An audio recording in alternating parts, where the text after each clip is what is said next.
with the very considerable support and assistance of the Center for Security Policy, where I'm the executive chairman, mounting, among other things, a campaign to try to bring information like that you will be exposed to today to as many Americans as possible, in particular in the context of this 2020 election year. Not as a partisan matter, but as a matter of public policy education. The committee is made up of 50 or so, now 60, I think, members. Some of them are national security practitioners, some of them are subject matter experts, some are business leaders, some are religious freedom activists or human rights champions. Modeled very much after an earlier initiative of a similar name, the Committee on the Present Danger, that in the 1970s helped articulate the threat that we were then facing from that time's existential threat to freedom, namely the Soviet Union. One of its members was Ronald Reagan, and that Committee on the Present Danger helped President Reagan, before he became president, think through, craft, and articulate a strategy that would serve in contrast to, and they helped President Reagan not only think through that strategy and articulate it for the American people's consideration, but to help secure a mandate for that candidate both to win the presidency and then to execute that strategy.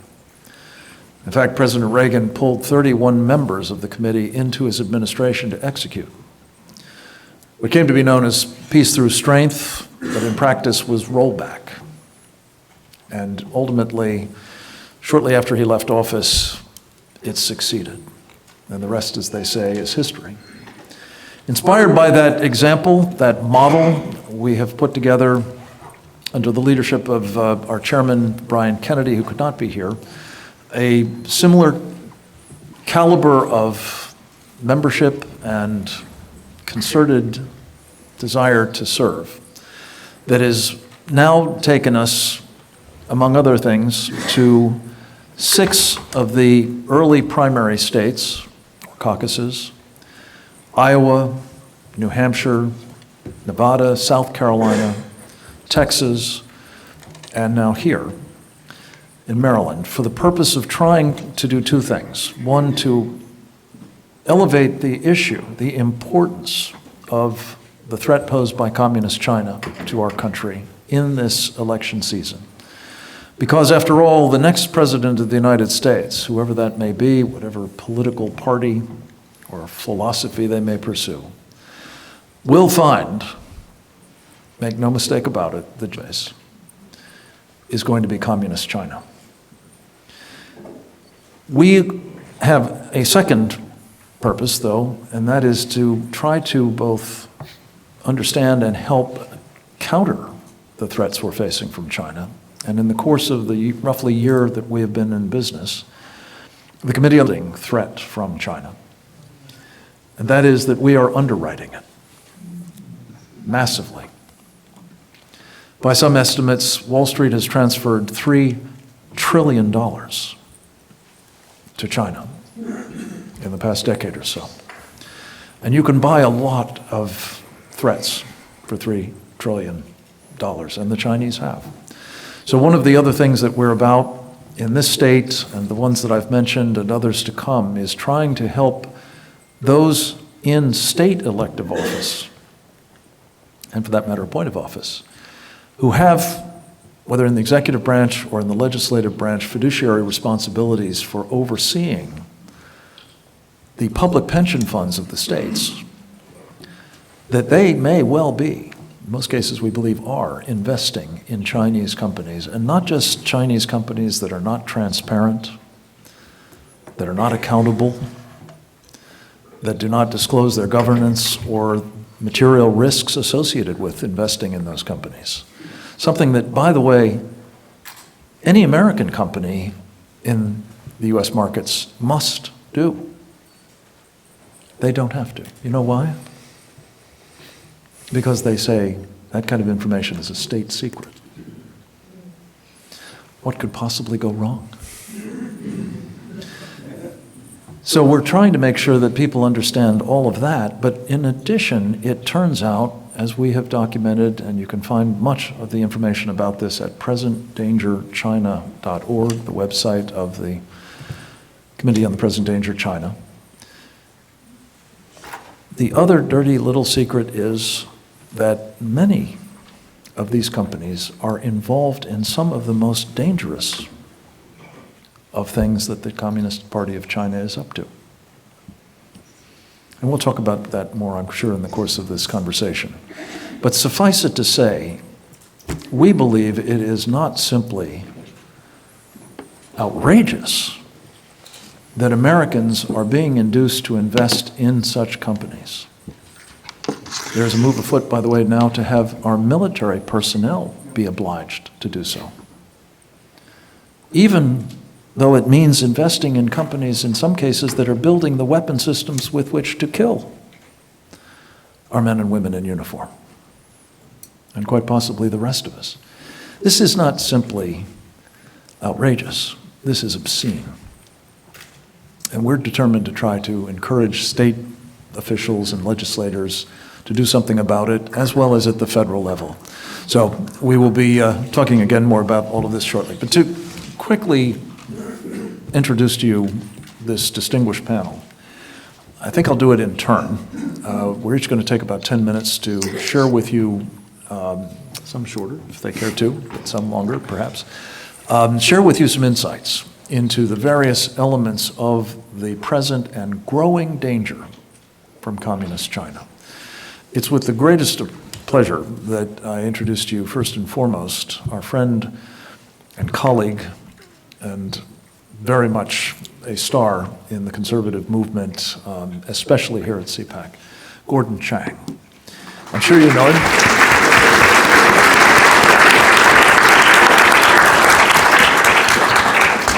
Obviously, no introduction is necessary, but just very briefly, let me say, he is not only a fixture on Fox News and in other media outlets where he contributes mightily to the public policy debate about the topics we're discussing today.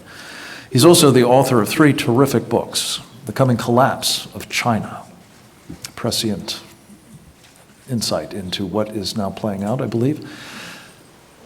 Also, Nuclear Showdown, North Korea Takes on the World, and most recently, Losing South Korea. Gordon, we're going to start with you. Let me turn it over to you. Thank you for being here and for all the work you do for all of us. Debt of gratitude. On Sunday, Chinese ruler Xi Jinping addressed 170,000 of his officials and military officers about the coronavirus outbreak. And he said that the epidemic exposed the quote-unquote obvious shortcomings of the Communist Party's style of governance. Well, of course, that's an understatement, and it's also the closest that you'll ever get to having a communist leader admit error. And this is going to be, I think, one of the critical elements as we look at China going forward. There is, of course, a lot of error to admit. The first symptoms of coronavirus showed up on December 1 in China. The first case was diagnosed December 8th.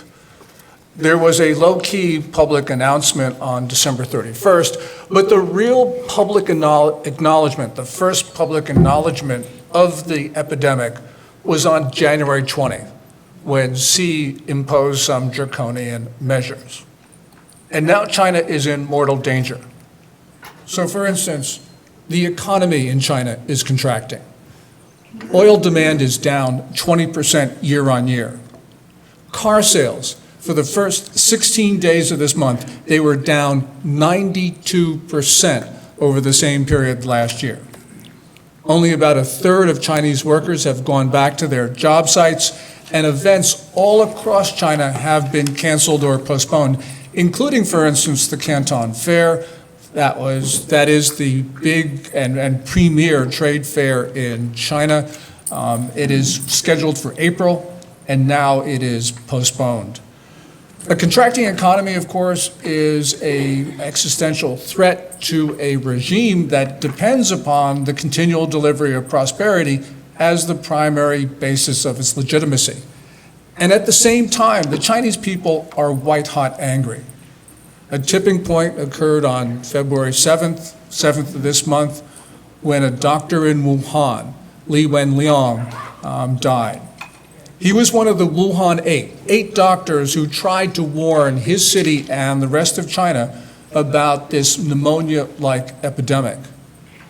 And since that time, the Chinese people have understood the dimension of what's going on. The hashtag was, "We want the right of free speech." Also, the Chinese people, like the people in Hong Kong, have adopted, "Do you hear the people sing?" That is that politically charged anthem from Les Miserables.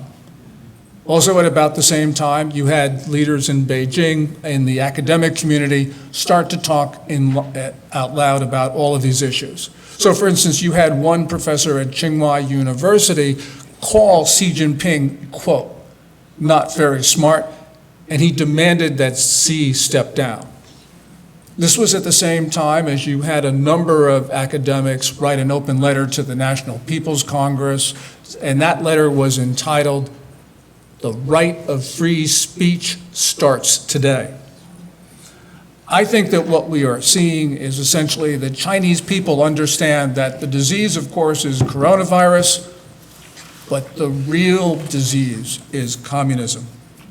Now, the boldness of these recent developments suggests that the Chinese people are, for the first time in 2 decades, 3 decades, are starting to lose their fear, not only of Xi Jinping, but the Communist Party itself.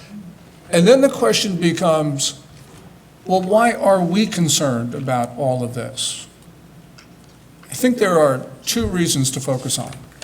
First of all, beginning on February 5, we have seen both the Communist Party and the Chinese Foreign Ministry lay the groundwork for blaming the United States for the spread of coronavirus in China. And that was especially evident just a few hours ago when Dr. Zhong Nangshan, who was the hero of the SARS epidemic in 2002 and 2003, actually said, well, yes, the first diagnosed case of coronavirus was in China, but the origin was not in China. That is tapping in and laying the theoretical foundation for the notion that the United States deliberately spread this disease in their country. Yeah, it's ludicrous. Yeah, it's groundless and totally irresponsible and dangerous. But the point is that this ludicrous and dangerous charge is basically telling us that Xi Jinping is going to lash out at the United States. Second reason is related. Desperate men do desperate things.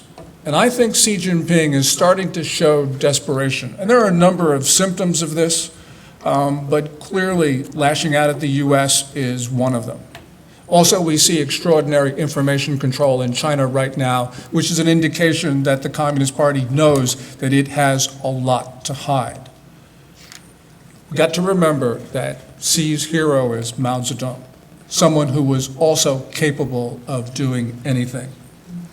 Even in the best of times, the relations between China and the United States are fraught with tension. So, for instance, in May of last year, People's Daily, the most authoritative publication in China, ran a piece that declared a quote-unquote people's war on the United States. Also in May, Chinese propaganda was laying the idea that China had the right to use force to settle the trade dispute. Now, in 2018, the Chinese used a ground-based laser. They temporarily blinded 2 American pilots of a C-130, an American cargo plane over Djibouti.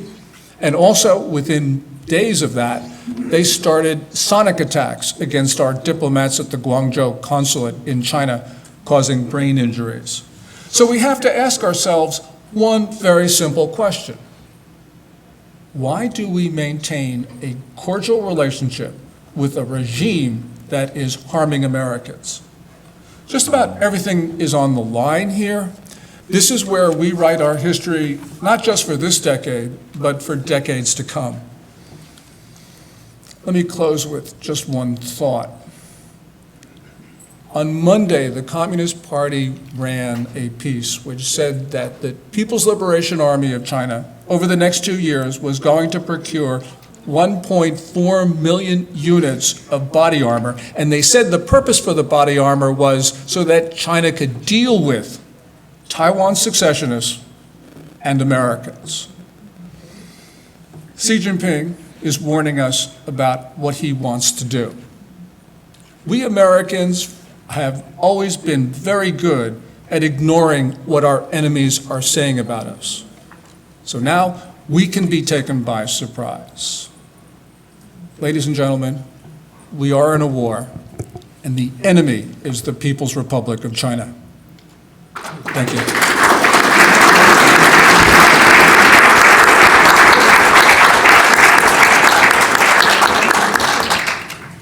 Gordon, thank you. I've never heard it described as a good thing that we are mistaking what our enemies are telling us about their intentions, but I think you mean it the best sense of the word, which is that it's a bad thing, and we're just good at it. Graduate of the Air Force Academy, a command pilot with lots of combat experience in virtually all of the wars of our time. He most recently served as the commander of a very large Air Force command, the Air Force Education and Training Command at Joint Base San Antonio Randolph, which teaches over 250,000 students per year, as I understand it.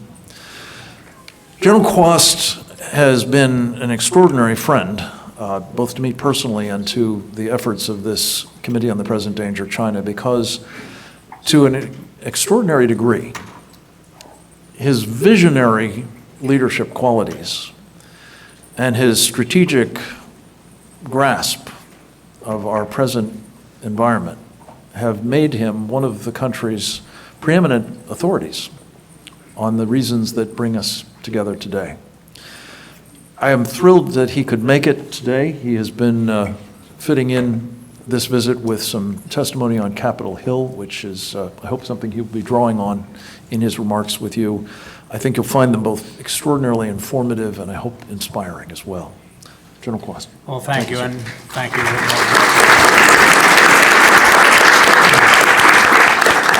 I'd like to start by thanking Gordon for his leadership and acknowledging the fact that he is such an important man that he has to run to another engagement that is equally important to help with this effort. But I'd like a round of applause again for your leadership.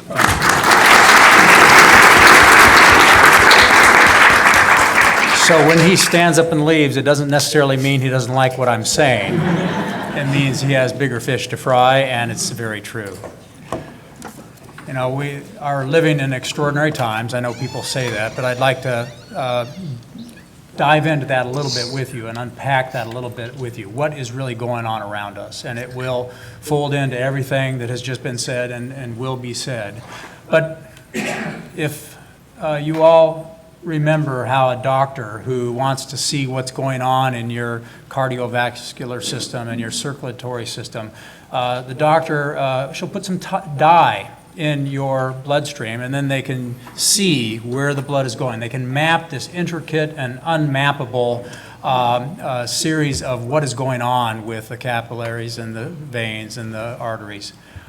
And I think this coronavirus is starting to reveal to us as an American people this picture of the interdependencies of our economies and all of the elements of society that make us healthy, whole, and safe.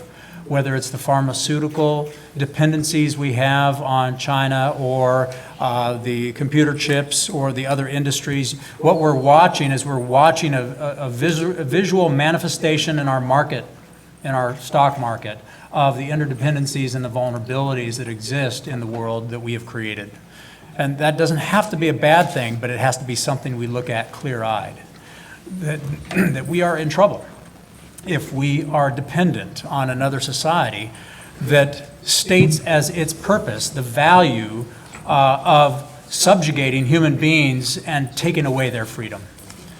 And the reason this is important to start out this conversation is because our Constitution and our very values, the very reason we exist, is predicated on the fact that every human being is created equal and that there is an inalienable right of freedom being exercised, at least in our Constitution, with the freedom of speech, the freedom to own land, the freedom that you know so well because you live it every day, and in fact, you live it so the soul of humanity, and it cannot stand. So the same reason why we had to fight Hitler is because he stole away the freedom of his people, and it was going to affect the entire world, and we started too late. And we paid a large price in blood and treasure to regain the high ground against a tyrant like Hitler. The Soviet Union was stealing away the freedoms of their people, and thank God we had a leader visionary enough in President Reagan that found a strategy that could win without a fight. And in our age now, we have the same manifestation of a government that is stealing the freedoms of their people in the form of communism. And the question we have before us is, are we clever enough and smart enough and dedicated enough to design a strategy to win without a fight? Because the Chinese people are beautiful. The Chinese people are great, but they are suffocated by a communist party that is stealing away their greatness. And we must find a way to a peaceful outcome together, but without giving any quarter to the Communist Party. And here's why.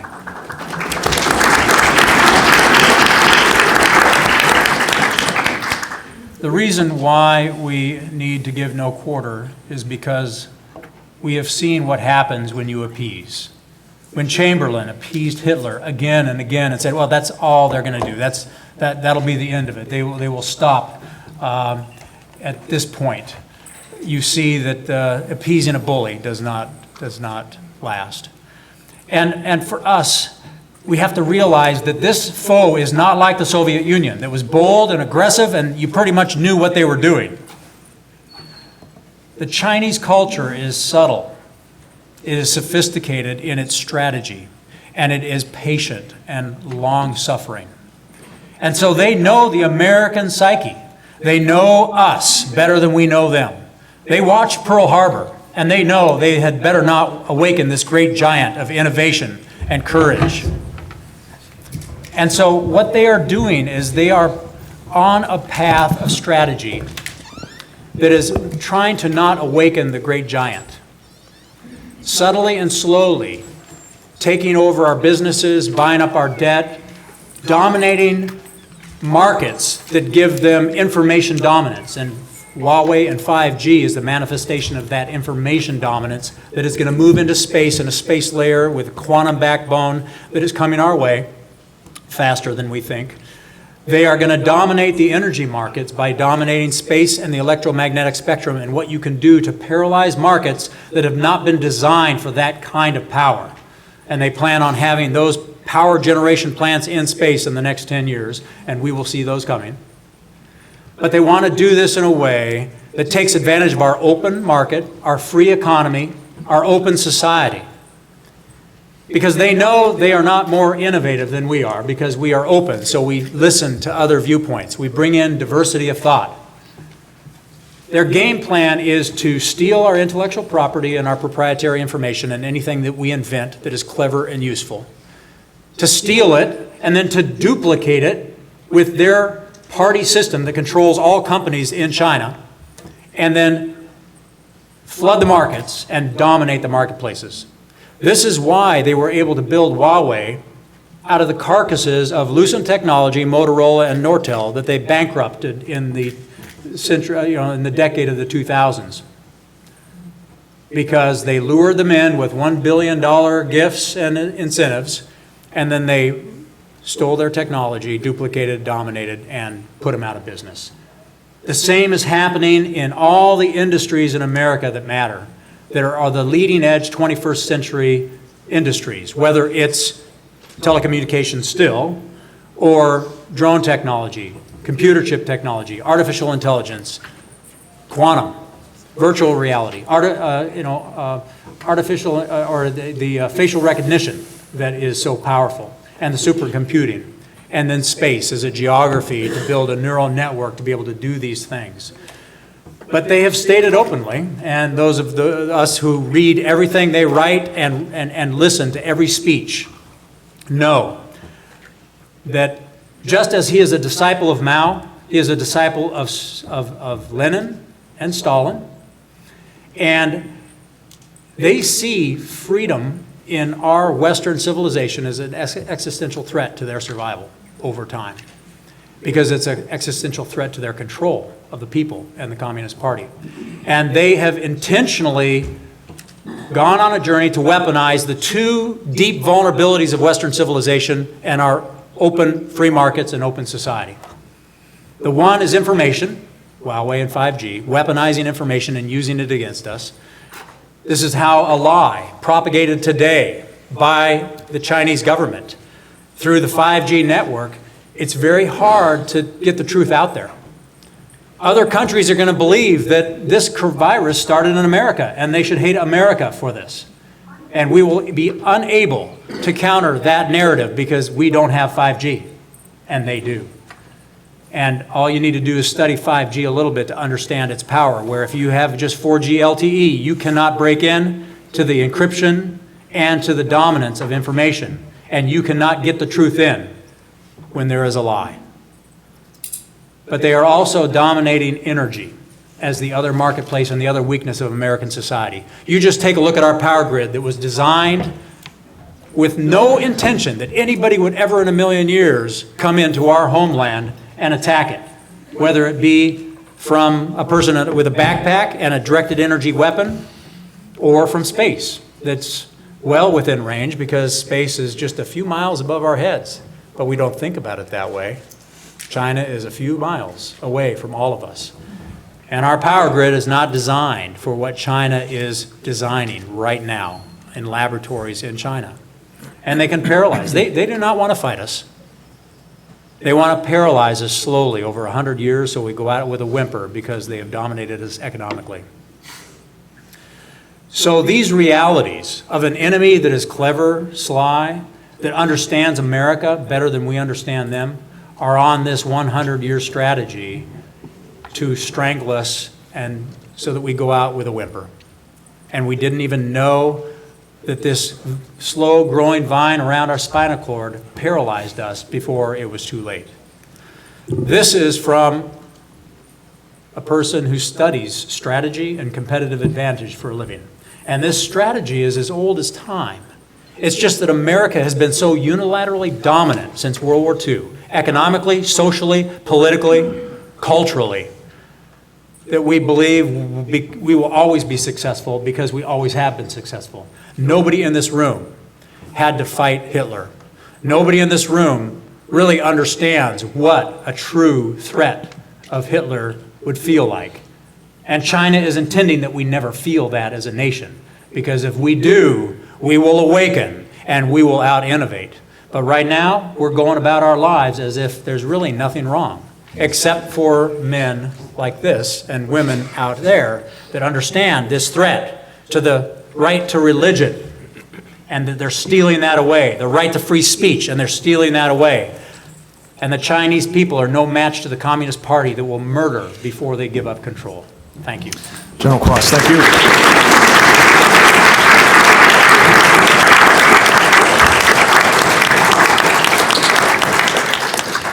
I did want to mention that one of the women who was going to be on this panel unfortunately fell ill, which is a real shame. Rosemary Gibson is her name. And I think something that the General touched on there a moment ago is her principal focus, and should be very much on our minds as we're thinking about the supply chains that are now beginning to become sclerotic, I guess at best, and maybe severed altogether. Specifically, her focus has been on our dependence upon Communist China for medicine. Something on the order of 80 to 90% of our medicines, to be precise, and gloves, and masks, and sterile gowns, and the like, medical equipment of various kinds. This is a huge problem, and I'm sorry she's not here to address it specifically, but I did want to mention she should have been and would be with us otherwise. And again, thank you, General Quast. Next, we're going to hear from a man I consider to be a human trifecta. He has been with us on, I think, all of our programs to date on these, as we say, the 2020 policy battlespace threat briefings of the Committee on the Present Danger of China. He is a member of that committee, but his three particularly remarkable attributes which make him especially welcome in these presentations is that he is a survivor of the Tiananmen Square massacre. He is a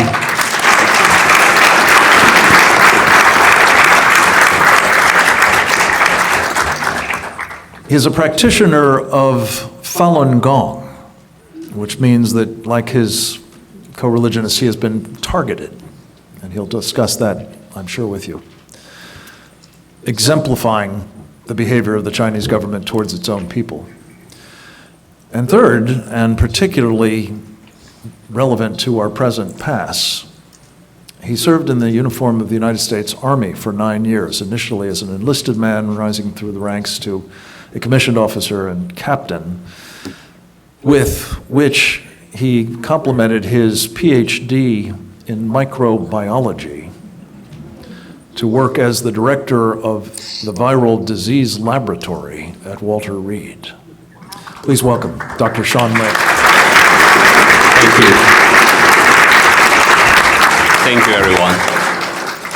It's my honor to join the panel today, and I'm really humbled and great to share my experience with everyone, and really fortunate to speak after two great gentlemen here. And I would like to say, actually, as an opening, say the communist regime is the enemy of all humanity. They are the enemy of the Chinese people as well. They are not just a threat to the United States. They are the enemy of the whole human civilization. Amen.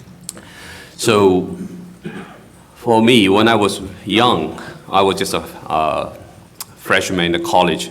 I had the opportunity to go to Beijing to support the student movements in 1989.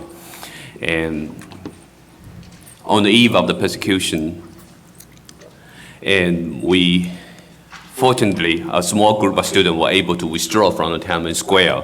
But when we withdraw, the PLA already opened the fire, and you can hear the gunshot hitting the monuments. And so we were the lucky group left the Tiananmen Square, and we don't know how many people died at the square. And we don't know how many civilians died to blocking the military marching into Tiananmen Square. So when we left the Tiananmen Square, when we heading north, when we passing the Chang'an Street, a tank passing by, a young student scared, and he fell on the ground. But the tank stopped, intentionally rolling back, crushed his skull. So his head is like a piece of paper on the ground. It was a very horrifying thing, and it was happening right in front of my eyes. The students group, we were all petrified. And very fortunately, the soldier didn't come out of the tank to shooting at us. The tank rolled away. We were petrified in there. Then we started to run away. We were really scared.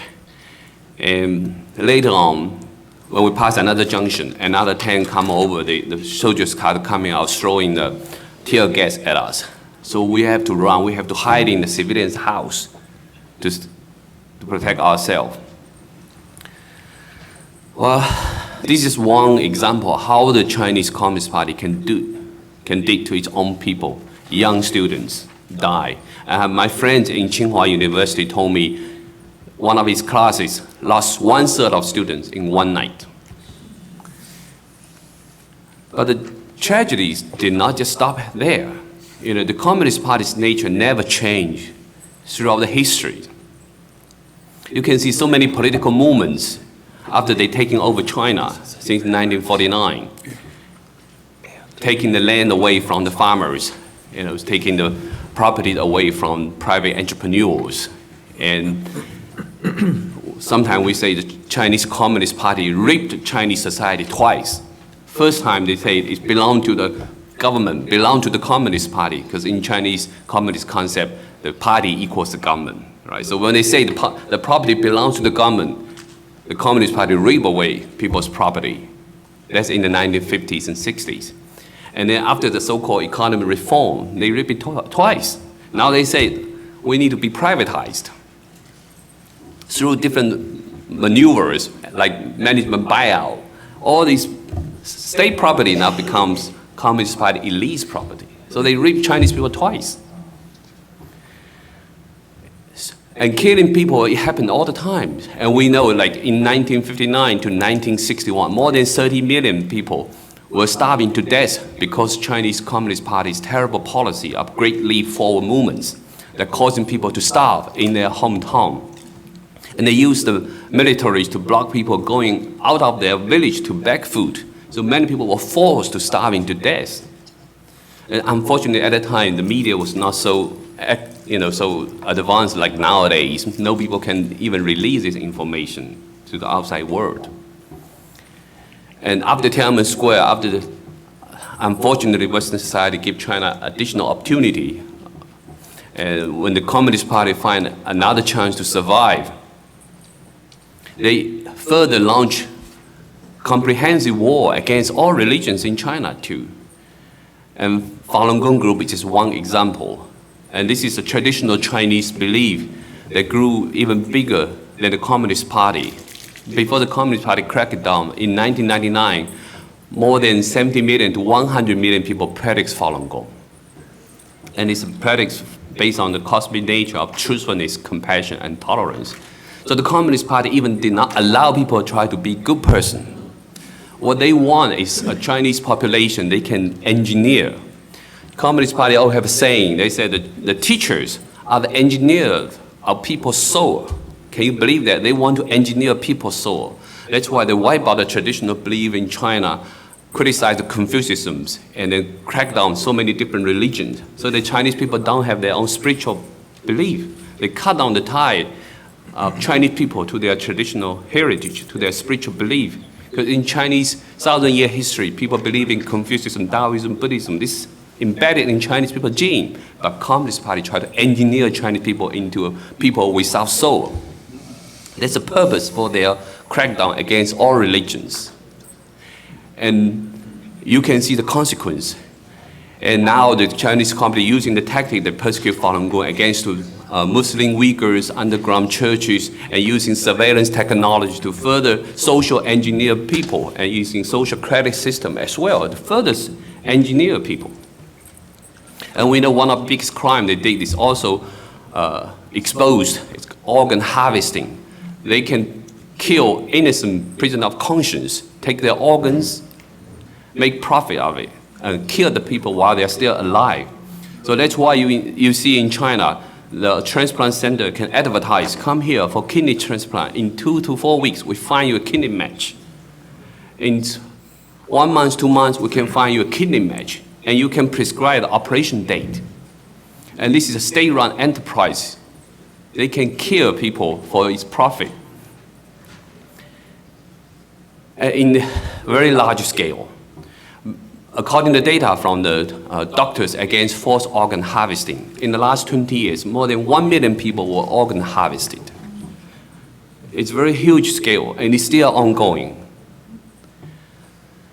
And right now you see the coronavirus situation is another clear example of how Chinese government can treat its own people. To Chinese Communist Party, dying even 1 million people doesn't matter, it's just a number, it's just a statistic. And when they see the outbreak in other countries, like South Korea, in Iran, more outbreak happen in those countries, the Communist Party is laughing at it, because now they find a reason to say, right, you see other countries cannot control the outbreak too, and we're probably doing better, we are using more draconian measures, and we contribute to 99% of the infection inside China, we help in the world. This is actually official tone the Chinese government now been using, they've been promoting this concept in Chinese media to further brainwashing Chinese people, make them feel they're proud that the government's draconian measure. And I think the US government will be falling into Chinese propaganda trap if we praise in China's efforts to contain the virus. It's definitely a trap because they're using very sophisticated propaganda tools. They use WHO to work with Google's and other social media platform. And any YouTubers, if you talk about coronavirus, nowadays Google very easy to yellow tag you so that you cannot receive money, no advertisement for these kind of videos. In the name that you need to control the misinformation about coronavirus. And WHO is leading, is working cohort with the Chinese government on this one. And then they blame the United States, like, Gordon mentioned. So is this a whole complete sophisticated scheme to blame the United States for coronavirus outbreak? So you can see to them, dying more people in the world doesn't matter because they can justify. We're doing better, we do better control in China. So that's the nature of the Communist Party. So the threat is imminent there. And the world definitely need to know what the communists want to do next so that we can prepare ourselves. And we need to really understand the Communist Party is against all humanity. And it's the enemy of the Chinese people and it's the enemy of the whole civilization. Thank you.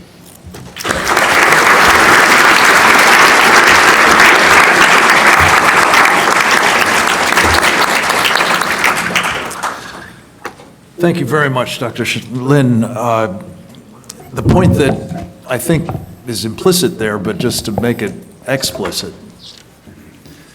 is that any government that treats its own people this terribly cannot be relied upon to treat ours better.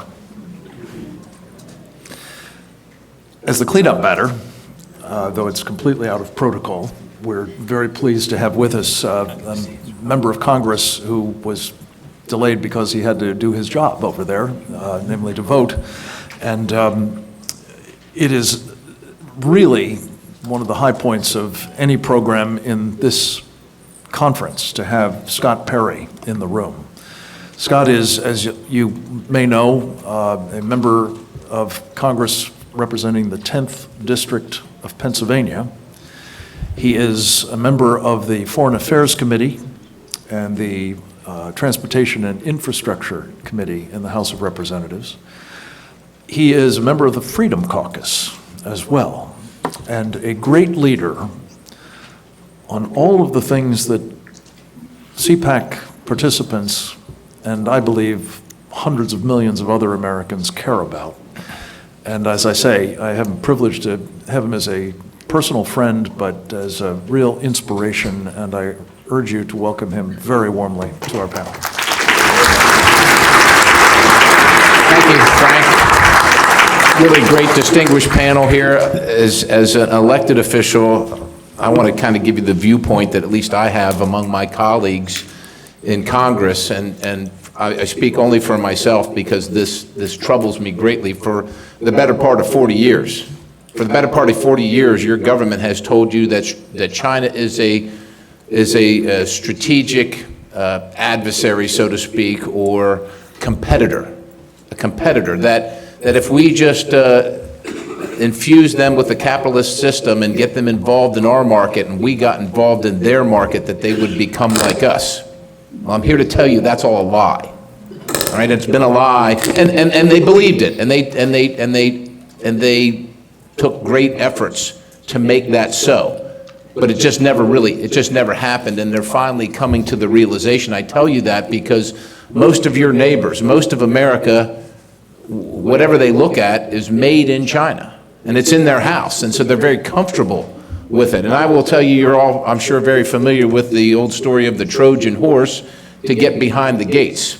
Well, this isn't a Trojan horse like this. This is actually more insidious. This is worse than that, because the gate that China's looking to get in, we have gone outside the gate and built the Trojan horse for China.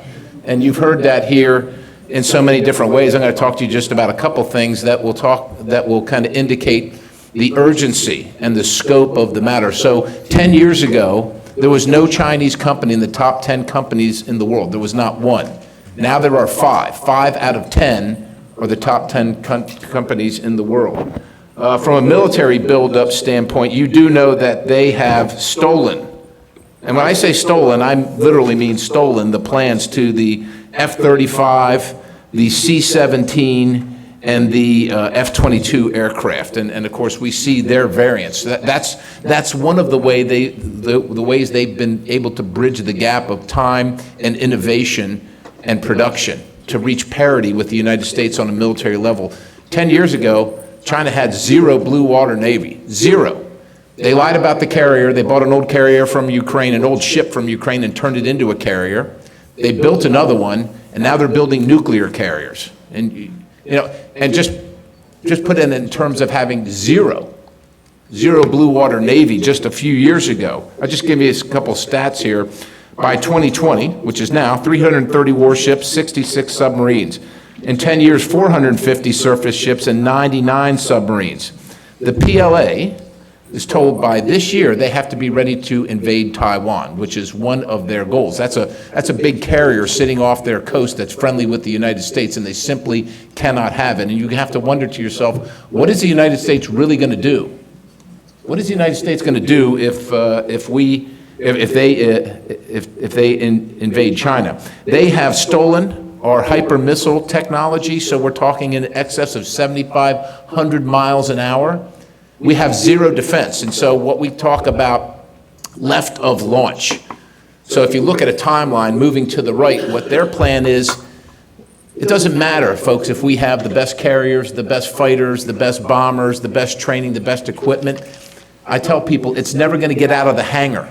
It's never going to get out of the port. They're going to know where every single submarine we have is. And when I say left of launch, by the time we decide we're going to do something to defend a friend or to defend ourselves, they're already going to know it. I suspect Steve or Gordon talked about quantum communications and the dark side of the moon and so on and so forth. All the things that they are doing and beating us in right now to make sure that no matter what we have and no matter how good we are, it's not going to matter because we're not even going to make it to the fight.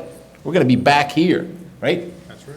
And so that's what they're doing. I mean, the numbers are staggering. They want nearly 42,000 land and sea-based unmanned weapons in 3 years. Just think about how many drones will be floating under the sea tracking our submarines, tracking the nuclear triad everywhere. Just think about planes trying to take off, the ones that do make it out because they didn't get them in the left of launch sequence, being swarmed by a bunch of drones targeted to fly into the engines. These are the plans. This is incredibly insidious, and that's just the military component. What's actually more insidious is some of the other things that they're interested in doing. You talk about self-driving cars, and you're concerned maybe with Tesla. If you looked at recently a case where the car crashed, or Google or anybody with a car crashed, what about the Chinese system that's in every single one of those cars when China wants to disrupt America and tells the car to run over people in the street?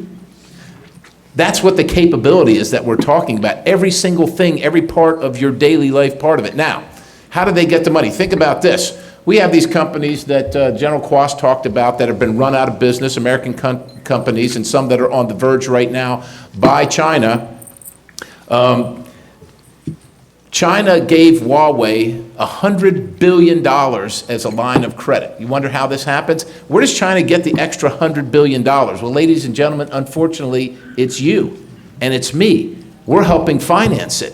And this is the plan. So let me just, as a person who's been privileged and honored to serve in the military for many, many years, as the good general has here and the good captain has here, we pay into TSP, Thrift Savings Plan, and if you work for the government, you can pay into Thrift Savings Plan too. But it's even, to me, it's even more insidious as a person who's worn the uniform who might have to face an enemy that is China someday. So just a couple years ago, the Retirement Board, which oversees the management, I think about $500 billion, adopted a new benchmark for TSP, the International Stock Fund, the I Fund. Understand what that means in the capital markets and otherwise. Every time we invest in our retirement, we're investing in China. The same companies, I got a whole list of companies here that are stealing the F-35, the F-22, the C-17, the hypersonic, they're stealing it, and we're financing them to steal it right now. there are not the same requirements for Chinese companies investing in America than there are for American companies. This is the insidiousness of it. And so what the plan is, quite honestly, is so many Americans will have their retirement, their stock. I heard it from constituents just this week with this virus and the loss in the capital markets, and they're saying, my stock's down. What are you doing about it? They're worried about it. Well, think about when China wants to do something in the United States and we want to respond, and everybody in America that got stock goes down, the advocacy that's going to pressurize Washington, D.C. under those circumstances. By 2025, China's they've got the Assassin's Mace and the 100-year marathon, and Made in China 2025. Let me just talk to you about a couple things, and then I'm sure your folks will have some questions, and Frank's got a good program here. This is some of the things that they're really interested in. Robotics and automation, biotechnology, aircraft and aircraft components, agriculture. You think this is all high-tech stuff or all military stuff? Agriculture. We got to be able to feed ourselves, and if you can't, like that's what they're looking at. Clean energy vehicles, electric generation. Think about what happens when the power goes out, when they put all our generation and transformer companies out of business, occurring right now. New materials, you've heard of rare earth minerals. Folks, they're not rare, but we won't mine them in this country because of regulations, and they use their capital projects to go around the world, buy that stuff up, and close us out of the deal. Maritime vessels and marine equipment, advanced rail equipment, you think, who cares if they want to buy the San Francisco transit system? God bless China if they want to do that. That's where it starts. And then they take the rail yards and the supply chain. And not only the supply chain about the paper plates and the masks that are coming to your house, the supply chain that this general will use to project power around the world. They're going to know which car the tank is sitting on, and they're going to know what its disposition is and whether to disable it in place or wait till it gets another couple miles down the road. When you think about how the insidiousness and the total encompassing involvement of China, who, by the way, the PLA has declared us as their enemy. They've said so. They have said so. We just haven't figured it out yet, or we're too afraid or too unwilling to mention it. But when you think about how they're involved in every single aspect of every part of your life, and all it takes from them is a flip of the switch, especially if Huawei has 5G. It destroys America just like that. And that's what we're headed for. So I just urge you, wherever you're from, talk to your member of Congress. I can get little help on some of the efforts that we're trying to move forward about the urgency of what's in front of us right now. But I hope I've kind of depicted a little bit of it for you, and I turn it back to Frank. You have. Congressman, thank you.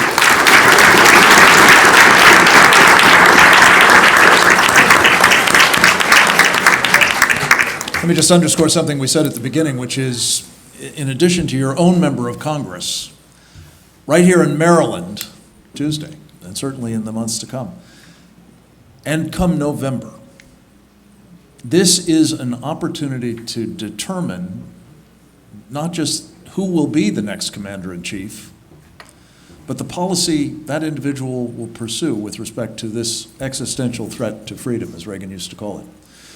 So take this to heart. Please join us and find out more at presentdangerchina.org. We would love to have your assistance and collaboration. We have 5 minutes to take a question or two. We'll start with you, sir. Yeah, thank you. Brief question, please. When Iran took over our embassy, Carter kicked out all the Iranian students from our universities. China has thousands of graduate and postgraduate students in our universities studying high technical subjects. Has there been any thought about denying any more postgraduate study for these sophisticated subjects? So Let me just repeat the question. Yeah, the question is, we have a lot of students here from China. Has there been any consideration to blocking them out due to this conversation? And my answer to you, at least my personal view, absolutely not. The Chinese people are brilliant people. The innovation of this world to help humanity uplift itself out of poverty is going to be done together with bright minds. We are not going to get the genie back in the bottle. We are so interconnected in this world of the internet and all of the quantum that's coming to be able to communicate in ways you can't control. It's impossible to stop that. Plus, we wouldn't want to. We would attenuate our own creativity by not bringing the Chinese people into that. But we had better be clear-eyed about the fact that every Chinese student is incentivized to bring back our secrets to China, and if they don't, their family suffers, and their family and anything they can get a hold of will be used as blackmail against them. So it's not an easy thing, but to put our head in the sand and try to build a wall around America would be a fool's errand in this age of interconnection and interdependency. Can I take some of this? Yes, sir. So I think that one of the easiest things for all of us to understand and a policy that could be implemented is a simple reciprocity. Simple reciprocity. Whatever China allows us to do, we allow China to do. And so if China doesn't allow American students to go study and pursue the same type of things in China, then we're going to have to limit them by the same thing. Now, this is not going to be a flip of the switch. And I agree with General Quast here that most of the Chinese people are like the fine young man sitting next to me here. Unfortunately, we're dealing with the Communist Party, the communist leadership of China, and we just have to understand and deal with and recognize the reality. So simple reciprocity based on fairness regarding information, education, finance, etc. I've got a whole list of what to do now or what to do next, and to me, that's one of them. But we need to start taking the steps, and I think this president of any has started taking the steps, but I would just tell you we had a long, long road. Can I just ask you to give us that list real quick? Sure. And just keep in mind, too, the Chinese government has a mandate that every citizen is required to collect on you and on us. So reciprocity, information management, a new information agency to counter foreign information and disinformation warfare, which is flowing in from China, restructure, retrain diplomatic corps operations, intelligence, counterintelligence operations. For 40 years, we've been told in the military, diplomatic corps, China is not an enemy, it's more like a friend. Energy, China is a fossil fuel dependent country, has coal but not natural gas and oil. I don't need to tell you what we have in America and the capabilities we have. We can put the squeeze on them if we want to. Gradual economic disengagement unless China is willing to change. Financial policy that supports America and not the communist China that I talked about before. And no more military exchanges unless China changes. Right now, we send military leaders to China and vice versa, and we share secrets.